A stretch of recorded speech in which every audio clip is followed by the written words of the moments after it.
സാറെന്താ പരിപാടി? ഞാൻ പുസ്തകം വായിക്കുകയാണ്. വൈകുന്നേരമല്ലേ, നല്ല കാറ്റ്. അപ്പം ഇവിടെ ഇരുന്ന് സാധാരണ ഇത് പതിവാണ് വായിക്കുന്നത്.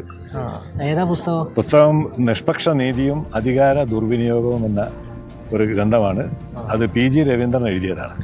ഈ പുസ്തകത്തിന്റെ കണ്ടന്റ് എന്താ? ഈ പുസ്തകത്തിന്റെ അവതാരിക എഴുതിയത് ഞാൻ തന്നെയാണ്.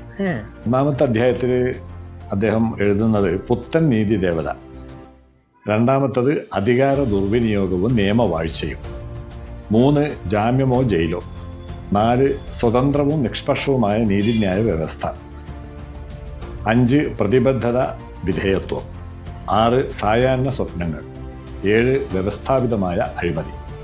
ഇത് വളരെ പ്രധാനപ്പെട്ട 7 വിഷയങ്ങളാണ്. ഇന്ന് കുറച്ച് നടന്ന് സംസാരിച്ചാലോ? നല്ല കാര്യമാണ്. കുറേ നേരമായിട്ടിരിക്കുന്നത്.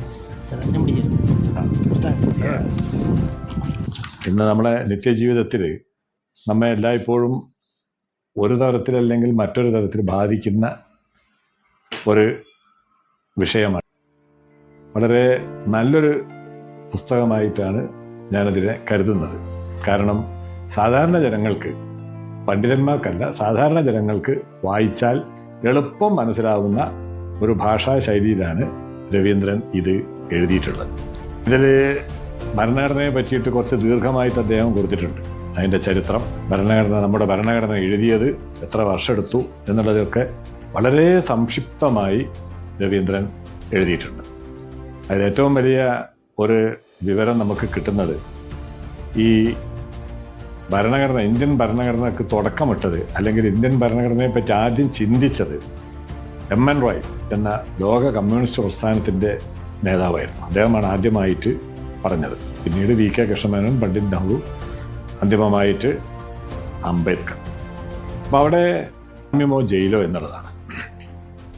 ഇവിടെ സാധാരണഗതിയിൽ ഒരു കുറ്റകൃത്യം ചെയ്താൽ ജാമ്യം കൊടുക്കണം എന്നുള്ളതാണ് നിയമം, അല്ലാതെ ജയിൽ കൊടുക്കണം എന്നുള്ളതല്ല.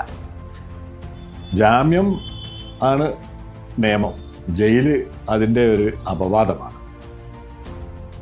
അതുപോലെ തന്നെ ഈ സായാഹ്ന സ്വപ്നങ്ങൾ എന്നുള്ള ആ ഒരു അധ്യായത്തിൽ അദ്ദേഹം ഇന്ന് ഇന്ത്യയിലെ ജുഡീഷ്യറിയിലും അതുപോലെ തന്നെ സിവിൽ സർവീസിലും റിട്ടയർ ചെയ്തിട്ടുള്ള ഉദ്യോഗസ്ഥന്മാർ വീണ്ടും ജോലിയിൽ കയറുക, ഭാരിച്ച ശമ്പളത്തിൽ.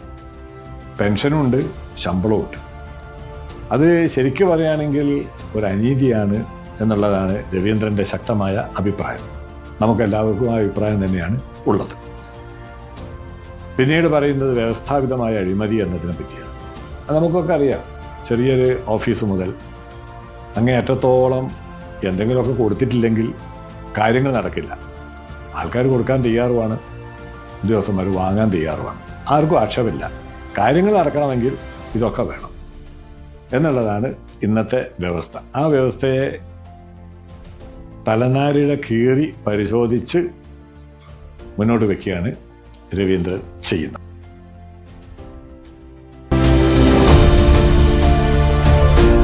സാറേ, ഇത് വലിയ പുസ്തകമാണോ? ഏതാ പബ്ലിക്കേഷൻ?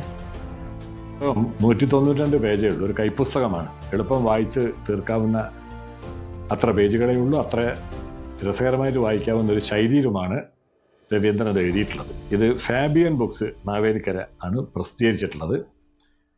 അത് മാർക്കറ്റിൽ അവൈലബിൾ ആണ്. ഇത് വാങ്ങി വായിച്ചാൽ നമുക്ക് ഒരു തൃപ്തി കിട്ടും, ഒരു നഷ്ടബോധം വരില്ല എന്നതാണ് ഈ ഗ്രന്ഥത്തിൻ്റെ പ്രത്യേകത.